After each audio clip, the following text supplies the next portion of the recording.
Buenos días, doctores, ¿cómo están? Buenos días, doctor. Buenos Doctor, días.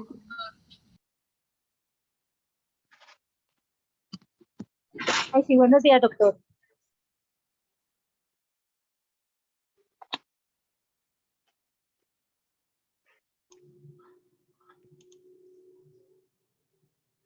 bueno, mis doctores, entonces, ¿alguien desea socializar la respuesta con base en el ejercicio de ayer? ¿Alguien desea plasmar qué argumentación realizó? Si fungió como defensor o si fungió como fiscal, y cuáles fueron las razones por las cuales tomó la decisión de defender o de imputar, y cuál fueron como el resultado de este ejercicio. ¿Qué nos dice Juliet?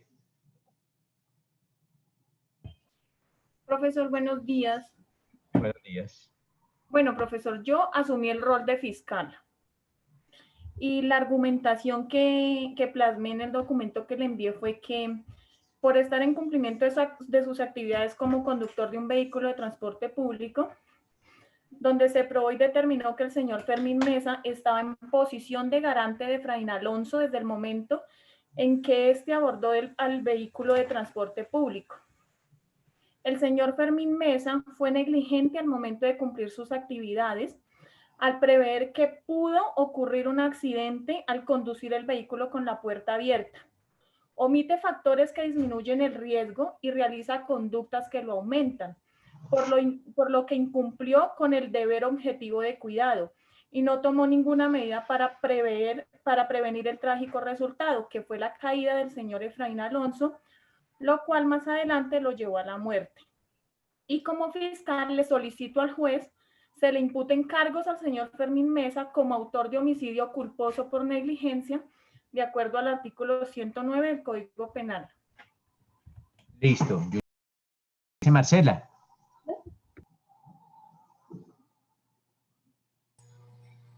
Profe, buenos días. Ya enciendo la cámara, que es que no me está dejando. Buenos días a todos. Bueno, en el ejercicio yo tomé la postura de defensora basada en los siguientes argumentos. Manifiesto que el señor Fermín Mesa pues es inocente, de acuerdo a que en el evento analizado hubo culpa exclusiva de la víctima, puesto que participó de manera directa en la producción del resultado de daño. Hubo también infracción al deber objetivo de cuidado en el señor Efraín Alonso, aduciendo que la distancia del lugar donde él iba era muy corta, hizo caso omiso al requerimiento del señor conductor de retirarse de la puerta. Aquí mi cliente, el señor Fermín Mesa, no tenía una posición de garante como lo establece el artículo 25 del Código Penal, pues él no asumió de manera voluntaria la protección real del señor Efraín. Y basada en una sentencia que es la C-1184 del 2008, que dice que establece la posición de garante, es la situación en que se halla una persona en virtud de la cual tiene el deber jurídico concreto de obrar para impedir que se produzca un resultado típico que es evitable. Se aparta de la misma quien está obligado, incumple ese deber haciendo surgir un evento lesivo que podría haber impedido. Mi cliente hizo lo que tenía que hacer. El deber jurídico concreto es de impedir que se produzca el resultado típico. Él hizo lo posible, pero no podía obligar pues al señor Efraín a ubicarse totalmente dentro del vehículo. El señor Efraín de manera voluntaria subió al vehículo de transporte público y en ningún momento fue obligado por mi cliente. Vale, listo, perfecto. Tú me dices que este señor no tenía posición de garante. ¿Por qué, Marcela? Porque no asumió de manera voluntaria la protección real del señor Efraín. Vale, Marcela, esa es otra de las formas de la posición de garante, cuando uno asume de manera voluntaria, pero también acorde con el puesto que uno desempeñe, con la función que uno desempeñe, con el oficio que uno se desempeñe, ¿vale? Porque, por ejemplo, si te nombran mañana, consigues trabajo de salvavidas en una piscina, pues nótese que tú vas a adquirir posición de garante, no voluntariamente, sino pues porque un contrato laboral así lo dice. Entonces, o el policía que le ponen, le ponen bajo su custodia a una persona, o el médico que tiene bajo su custodia a su paciente. Entonces, la posición de garante se asume o por el rol que uno de hay ciertos roles que tienen posición de garante, como por ejemplo el profesor con sus alumnos. El profesor responde lo que los niños, cuando los alumnos son niños, ¿no? No cuando los alumnos, no, aquí no, esto no, yo no tengo posición de garante sobre ustedes, pero el profesor de los jardines sí tiene posición de garante sobre ustedes. En este caso, los conductores no solo de servicio público, sino también de servicio particular, tienen posición de garante sobre sus pasajeros, porque ellos están realizando una actividad peligrosa. Y manejar carros es una actividad peligrosa. ¿Es legalmente admitida? Sí, pero no deja de ser peligrosa. ¿Y por qué la sociedad permite la realización de acciones peligrosas? Porque si no lo permitiera, la sociedad no avanzaría. Entonces, por eso es que se permiten pilotos de aviones, capitanes de barco o conductores de vehículos. Por eso es que nosotros, en teoría, deberíamos haber pasado por una escuela, saber muchas cuestiones del código de tránsito, saber hasta primeros auxilios, porque todas esas son los conocimientos que debemos tener para conducir un vehículo. Entonces, sí tiene posición de garante, no porque voluntariamente, no, sino por su rol. Por su rol. Cuando tú asumas voluntariamente la posición de alguien, es por ejemplo, en el caso, yo no sé si les puse el caso del que le ayudaba a una persona invidente a cruzar la calle.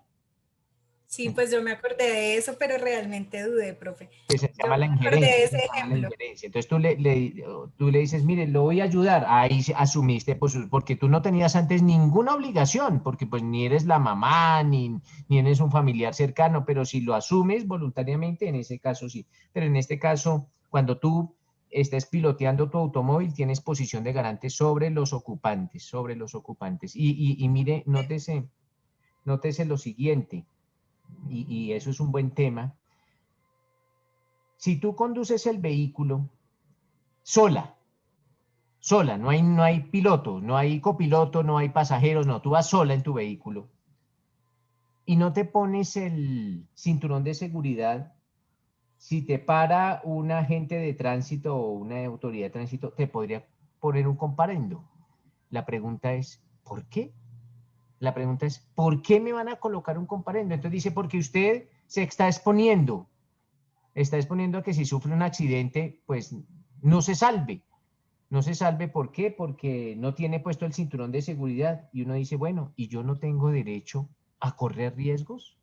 No tengo derecho a correr riesgos en mi vida. Entonces, de eso hubo una bonita disertación por parte de la Corte Constitucional. Eso es como el que juega la ruleta rusa. Yo no sé si ustedes saben qué es la ruleta rusa, que uno le coloca una bala al revólver y juega con el tambor.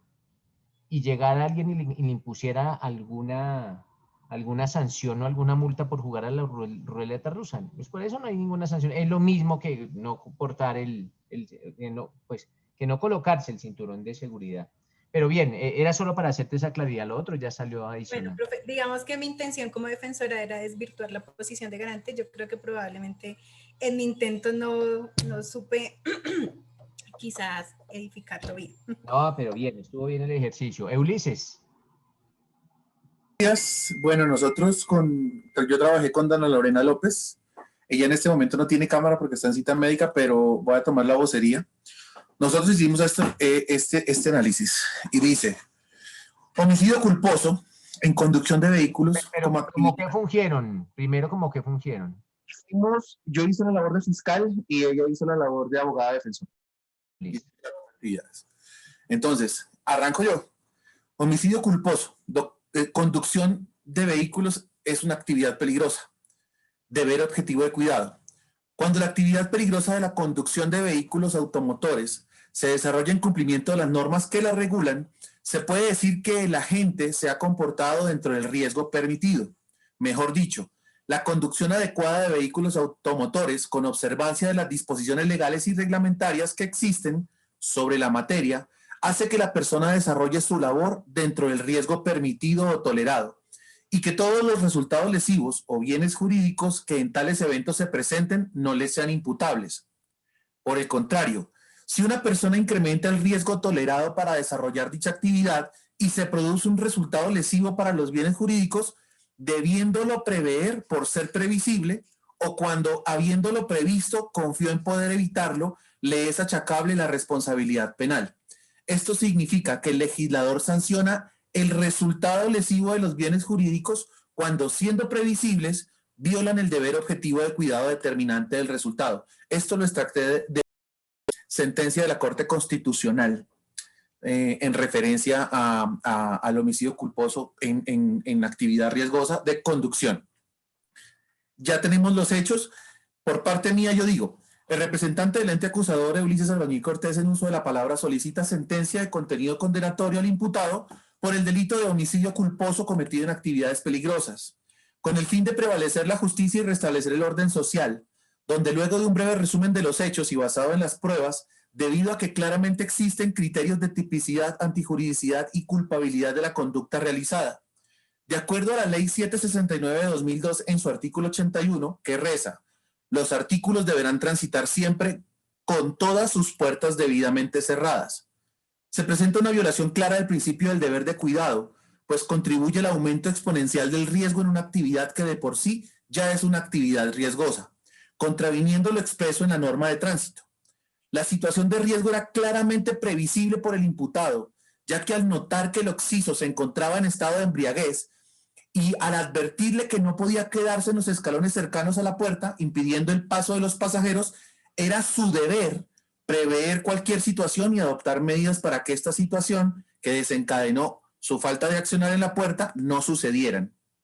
Si bien es cierto que los ocupantes de la buseta en el momento de los hechos indicaron que el señor Efraín Alfonso se encontraba en estado de embriaguez, no existe una prueba científica que determine dicha afirmación. Sin embargo, no puede indicarse que el señor Efraín Mesa puso en riesgo su vida por no correrse hacia el interior del vehículo, debido a que en ese momento la competencia para impedir la permanencia en el sitio la tenía el conductor, quien debía accionar la puerta como lo ordena la norma, y fue él quien tomó la decisión voluntaria y consciente de no hacerlo. Esa fue mi posición como fiscal. Dana, ¿tú estás ahí para que hable lo de la defensa o lo digo yo?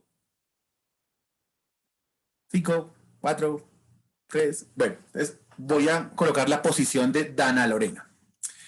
Ella, en representación de la defensa, indica que quien creó la situación de riesgo es el señor Efraín Alfonso, porque su estado de beodez no le permitió tomar las medidas de seguridad mínimas y confió en su capacidad, comportándose de manera distinta a las recomendaciones dadas por el señor Fermín Mesa.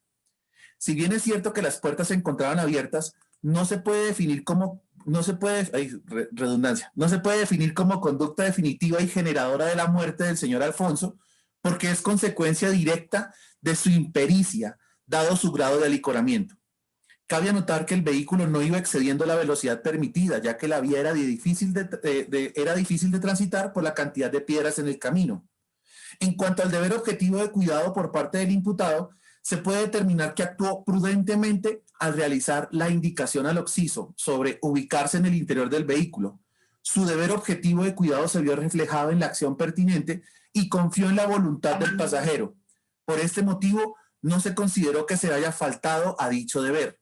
Por tanto, se solicita absolución del imputado por el delito de homicidio culposo debido a que las pruebas indican que no existe una conducta típica y antijurídica. Bueno, perfecto. Gracias, Ulises. Daniel. Gracias.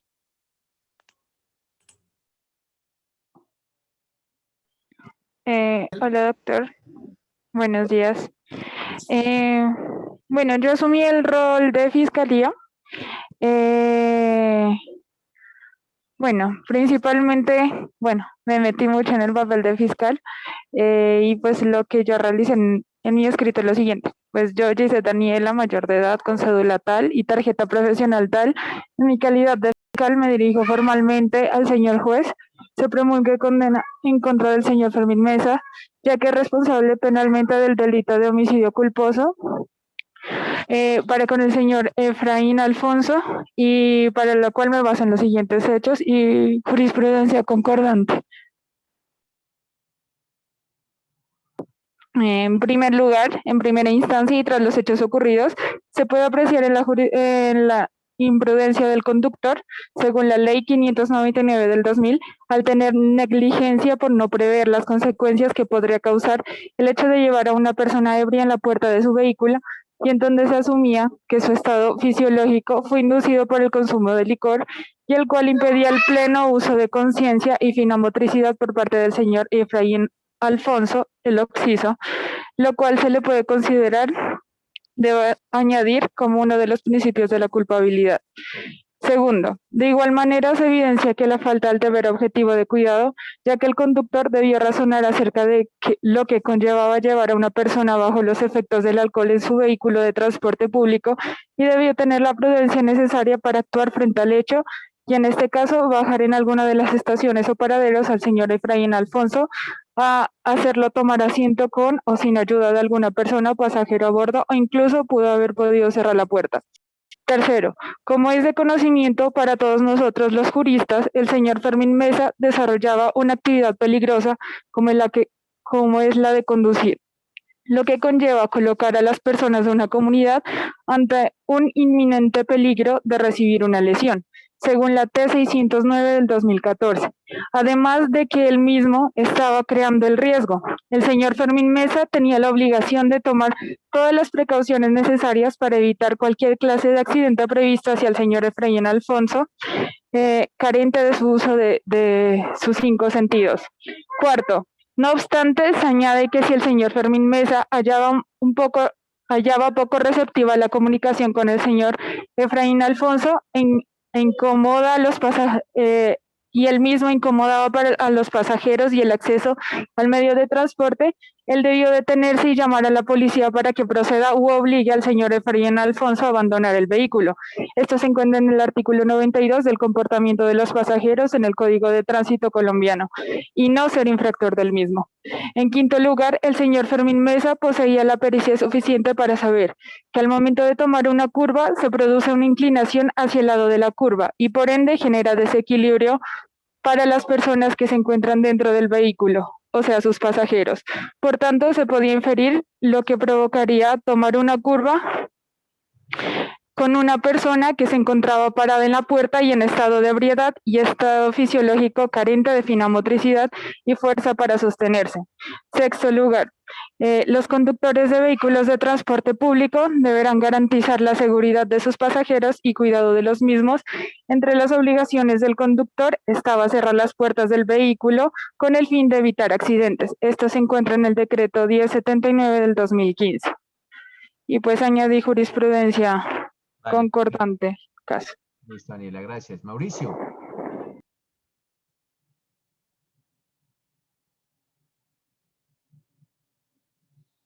Buenos días, doctor. Bueno, para el análisis del presente caso, tomé la posición de defensor y los argumentos que expongo son los siguientes. Sí existe culpa exclusiva de la víctima, toda vez que por parte del conductor del vehículo se advirtió al fallecido del peligro de permanecer en el sitio que eligió dentro del vehículo y éste hizo caso omiso a las advertencias del conductor. Es una conducta culposa, toda vez que pese a la advertencia de los pasajeros y la orden que impartió el conductor de que se retirara de la puerta, porque además de su estado de embriaguez y la obstaculización para la entrada y salida de pasajeros, la víctima, hizo caso omiso a las pretensiones y advertencias de los ocupantes del vehículo.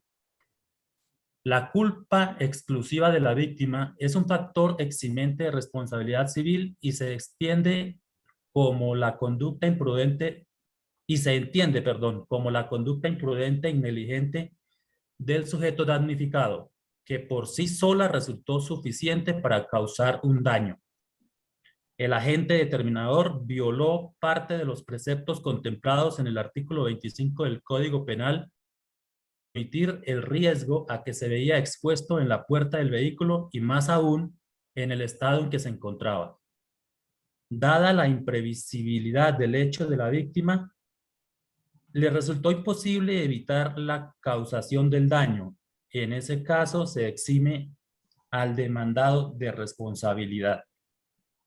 Quien debe soportar las consecuencias de este tipo de daño es quien obró con culpa.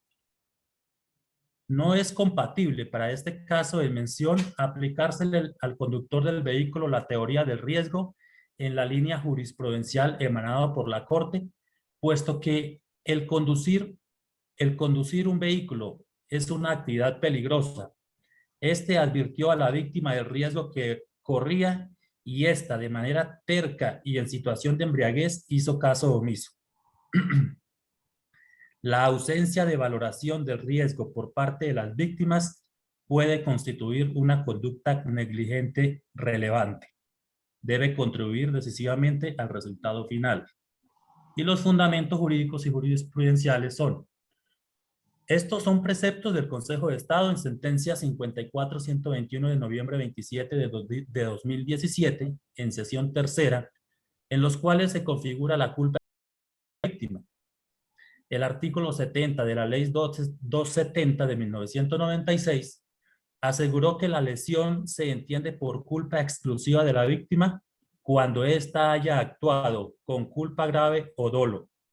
Además, el afectado debería haber interpuesto los recursos de ley en los eventos previstos en el artículo 70, excepto en los de privación de la libertad del imputado cuando ésta se produzca en virtud de una providencia judicial.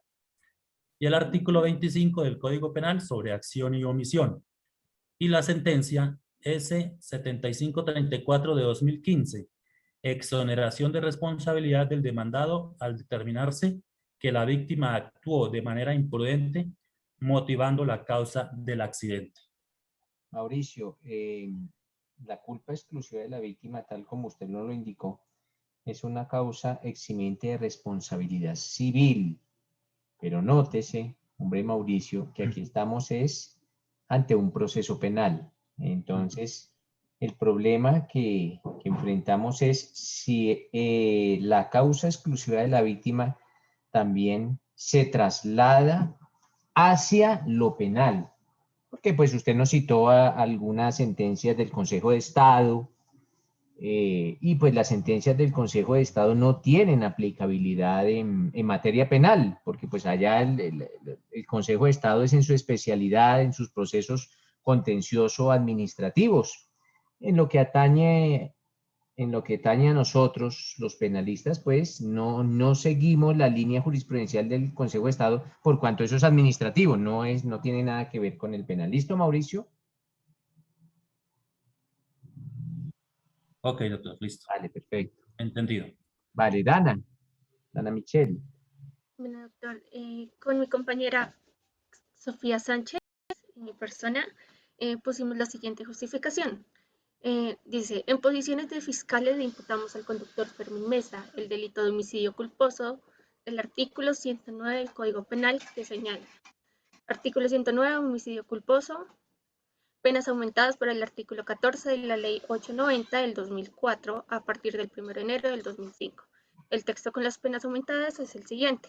El que por culpa mataría a otro, incurrir en prisión de 32 a 108 meses y multa de 26.66 a 150 salarios mínimos legales mensuales vigentes, con base a los siguientes argumentos. Primero, la conducta se considera con culpabilidad culposa conforme al siguiente artículo. Artículo 23, culpa. La conducta es culposa cuando el resultado típico es producto de la infracción al deber objetivo de cuidado y el agente debió haberlo previsto por ser previsible o habiéndolo previsto con fin poder evitarlo. Aquí ponemos una justificación con respecto a eso y decimos que el riesgo que se corría fue previsto por el conductor Fermín Mesa, evidenciado en el momento en que se le pidió al pasajero que se apartase de la puerta que se encontraba abierta, a lo cual el conductor no llevó a cabo ninguna acción que impidiese el resultado, confiando que podría evitarlo, actuando con un comportamiento de imprudencia y negligencia.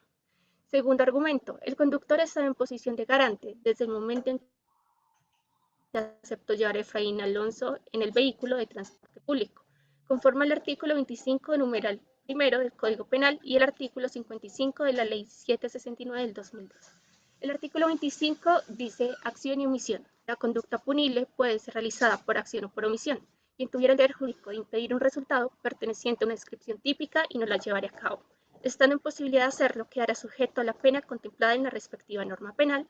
A tal efecto, se requiere que el agente tenga a su cargo la protección, en concreto el jurídico protegido, o que se le haya encomendado como garante la vigilancia de una determinada fuente de riesgo conforme a la Constitución o a la ley.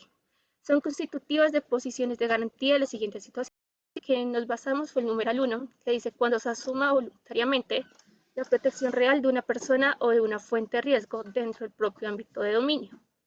También con respecto a que cumplió una posición de garante, nos basamos fue en el artículo 55, que dice comportamiento del conductor, pasajero peatón, y dice toda persona que tome parte en el tránsito como conductor, pasajero peatón, debe comportarse en forma que no obstaculice, perjudique o ponga en riesgo a las demás y debe conocer y cumplir las normas y señales de tránsito que les sean aplicables, así como deben ser las indicaciones que les den las autoridades de tránsito. Aquí los argumentos que pusimos fueron los siguientes. El conductor Fermín Mesa tenía el deber objetivo de cuidado en el desarrollo de la actividad peligrosa, que se considera actividad peligrosa conforme a la jurisprudencia de la Corte Constitucional de Colombia de 609 del 2014, que el manejo de conducir en un vehículo público se considera una actividad peligrosa. También pusimos que el conductor no cumplió su deber de proteger ni de poner en riesgo el bien jurídico, es decir, la vida en este caso, del pasajero que se encontraba frente a la puerta de ingreso del vehículo, ni tomó precauciones frente al riesgo en que se encontraba Fraín Alonso, a lo cual debió implementar alguna de las posibles opciones o medidas mínimas aconsejables, como las siguientes. Primero, impedir que el pasajero permaneciera en ese sitio en el que se encontraba. Segundo, cerrando la puerta, lo cual se encuentra tipificado en la Ley 769 del 2002 del Código Nacional de Tránsito, que dice el artículo 81, puertas cerradas. Los vehículos deberán transitar siempre con todas sus puertas debidamente cerradas. La tercera opción que él tenía era detener el vehículo y negarse a transportar al pasajero, conforme al artículo 61 que dice vehículo en movimiento. Todo conductor de un vehículo debe abstenerse a realizar o adelantar acciones que afecten la seguridad en la conducción del vehículo automotor mientras se encuentra en movimiento.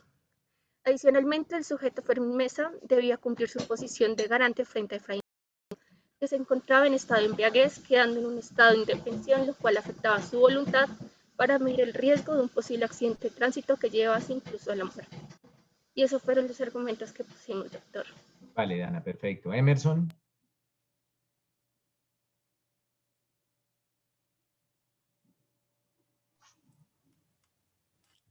Profesor, buenos días. Un segundo.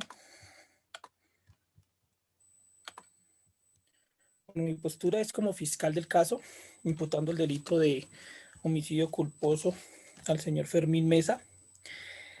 Me basé mucho en una sentencia que encontré del Tribunal de Pereira, la 0059 del 2013, de los argumentos que saqué de allí, teniendo en cuenta la jurisprudencia. ¿De qué sala, Emerson? Ya miro.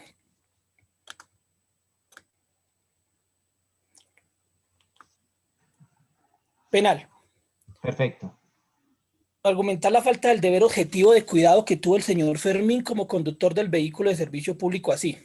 Si el creador de la ley prohíbe aquello que está prohibido socioculturalmente, no hay duda en cuanto al comportamiento del conductor fue inadecuada socialmente y por tanto típica en lo formal y en lo material.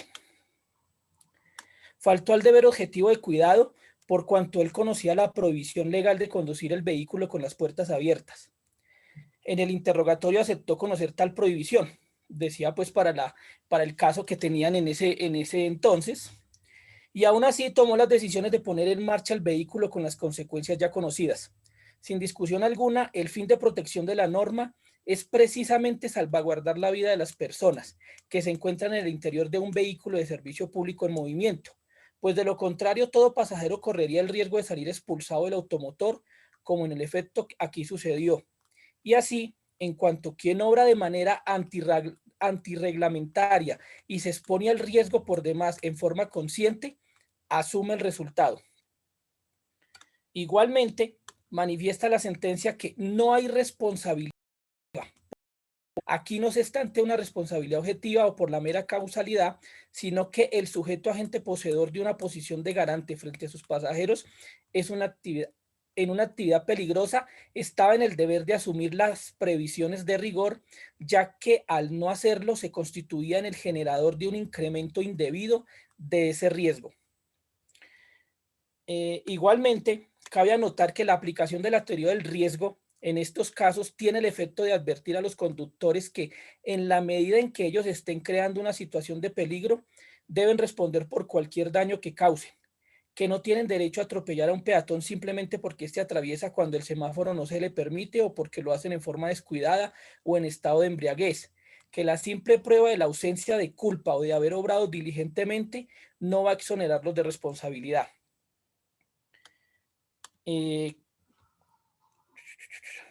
Cabe notar igualmente que el señor Efraín Alonso, por estar en estado de embriaguez, carecía de libertad y voluntad para disponer de su vida. El señor Fermín Mesa tenía posición de garante, creando un riesgo no permitido,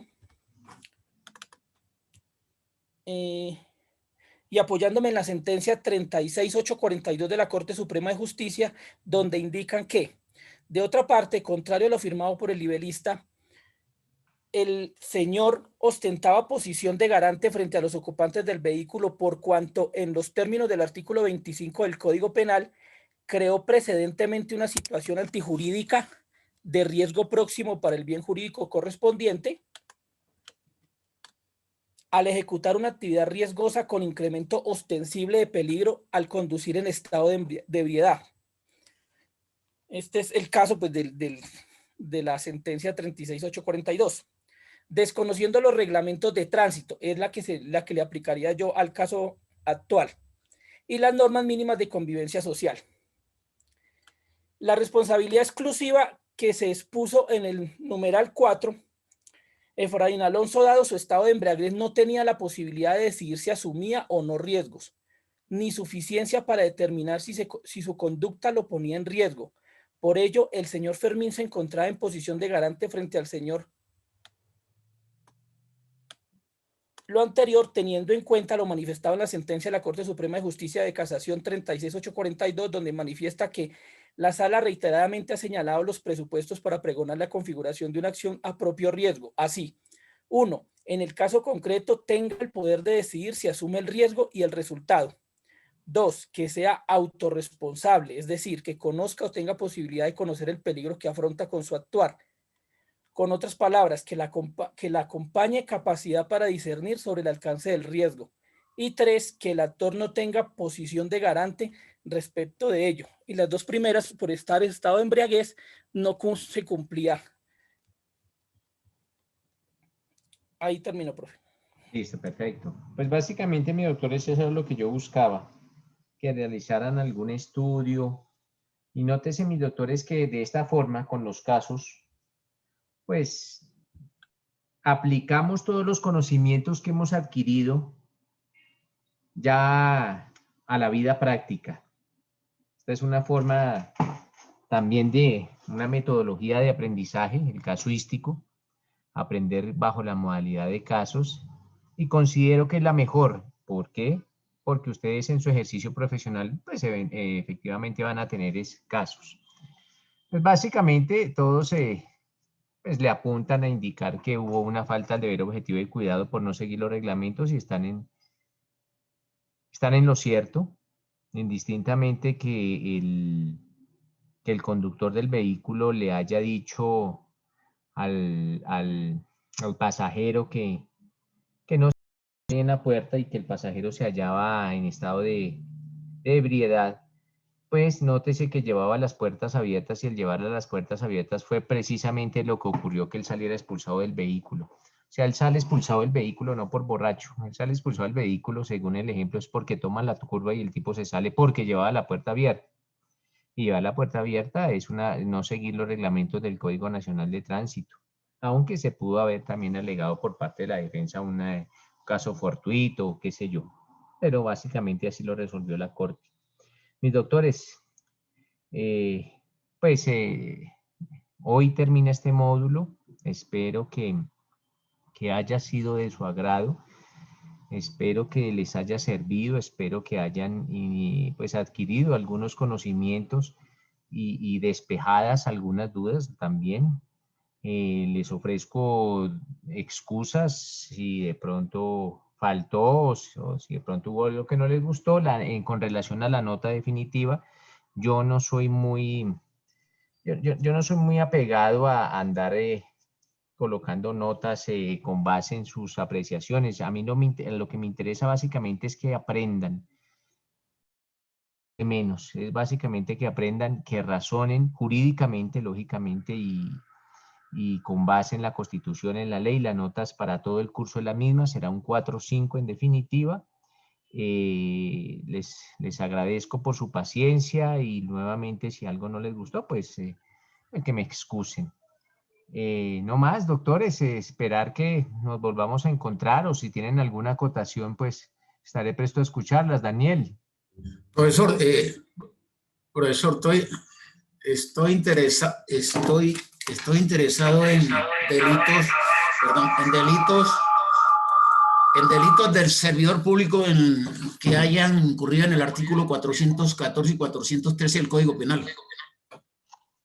Sí. Si tiene un documento, una sentencia sobre eso, que tenga que ver con imputar delito a ese servidor público que... ¿Qué delito dice Daniel? Infringe el código en el artículo 414 y 413. Vale, perfecto. Sí, yo tengo bastante sobre 13 y 14. Prevaricato y entonces yo les envío más tardecito al grupo de WhatsApp, les envío jurisprudencia. Claro que sí, Daniel. Gracias, profe. Vale, perfecto. María. Profe, buenos días. Es que a mí me queda una dudita. Sí, ¿cuál? Yo encontré un texto de principio de autorresponsabilidad y lo coloqué precisamente por lo que decía la posición de Jacobs, donde decía que cada persona es responsable de sus actos. Entonces, no sé si la doctrina, como es española, no sé si esa tenga que ver algo que ver en lo penal aquí en Colombia. Jacobs sí, María, porque Jacob es penalista y él es, pues aunque el libro que tú encontraste es español, pues están haciendo un estudio del derecho alemán, básicamente. Sí. Gunther Jacobs es alemán. Pero nótese, María, que las teorías de Gunther Jacobs no son por ahora por nuestro derecho penal. Gunther Jacobs es de una escuela que se denomina la Escuela Funcionalista del Derecho Penal y todavía no ha calado en nuestra sociedad. Antes de Gunther Jacobs existía la Escuela Finalista de Claude Roxin, que es la que tiene aplicabilidad plena hoy en día en nuestra normatividad. Pero aunado a la anterior, aunado a esta pequeña explicación, María, nótese que esta persona, el conductor del vehículo de transporte público, cuando decide aún así llevar a la persona ebria ahí, así, o sea, solo el avisarle no bastaba, pero aún con todo y eso decide seguir adelante su trayecto y decide continuar con la puerta abierta, podría eventualmente también aplicarse la teoría de Gunther Jacobs y decir, él asume y aparte de ese acto, de haber continuado con esa persona ebria y con la puerta abierta. Ok, sí, porque como también yo me metí por el lado de que como él estaba en un sitio donde interfería el paso de los otros ocupantes, también podría interferir en el momento de cerrar y abrir la puerta. Entonces, bueno, no sé, pero es que eso sí lo colocamos sería un derecho probatorio. Sí, y en el ejemplo no estaba, pero eventualmente no estaba. si hubiese obstaculizado el cerrar la puerta, pues ya es otra voz, claro que sí. Bueno, muchísimas gracias. Ulises. Casualmente, y esto fue materia también ayer de análisis posterior, este caso se asimila pues, en cierta parte con el homicidio culposo a lo que le van a imputar al policía en Cali por haber respondido a la patada en su moto y accionó su arma y mató a una persona. No sé si usted ya está enterado de ese caso. No, Ulises, no, cuénteme. Desafortunadamente, antier, en las manifestaciones, un policía en un barrio de Cali recibió una patada voladora de personaje no lo tumbó de la moto, pero él desenfundó su arma y la disparó con tan mala suerte que lo mató. Y era un muchacho de 16 años. O sea, una persona le da una patada a un policía y el policía saca la pistola y lo mata. Sí. Así fue. Resumidas cuentas. Acaba de resumir 2 horas de pelea. No, pero la reacción del policía es reprochable penalmente, terrible. Desmedido, sí, señor. Fue desmedido. Los policías están capacitados y están adiestrados y tienen una formación precisamente para reaccionar ante esas agresiones, y no dentro de su formación no está sacar la pistola y matarlo. Pero lo hizo. Desafortunadamente, entonces le van a imputar el delito de homicidio culposo, así como también se lo imputaron a este chico que mató a Nicolás. Pero 17 venga, años. Ulises, venga, la pregunta es la siguiente. Señor.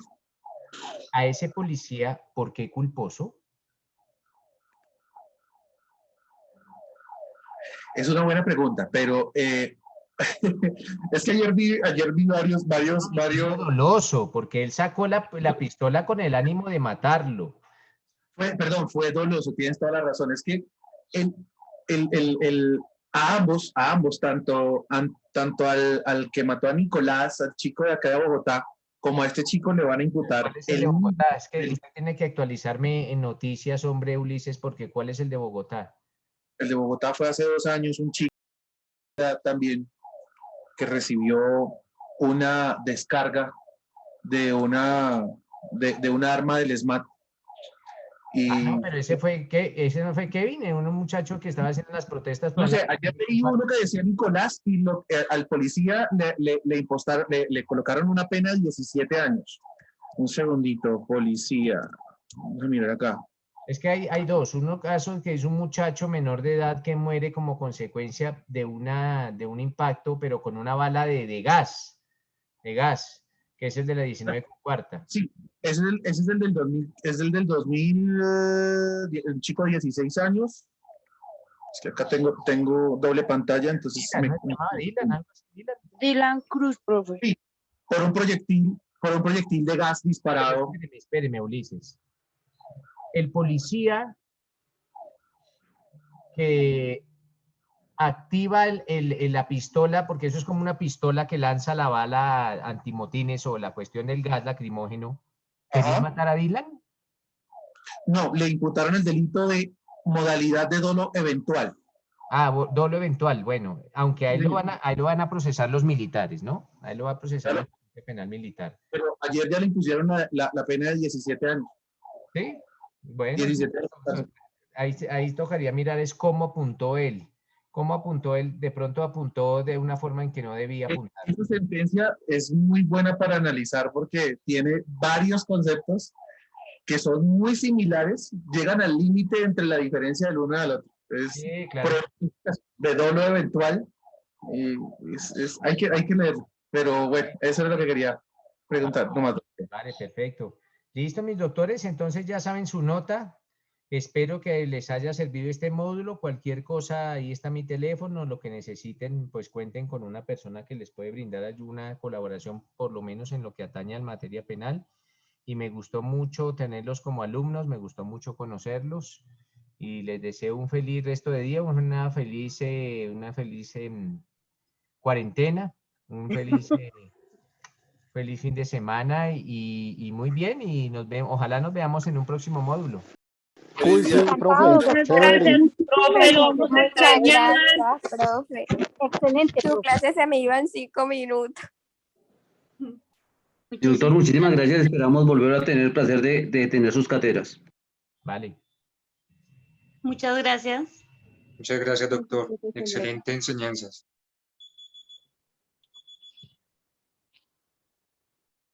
Gracias, profe.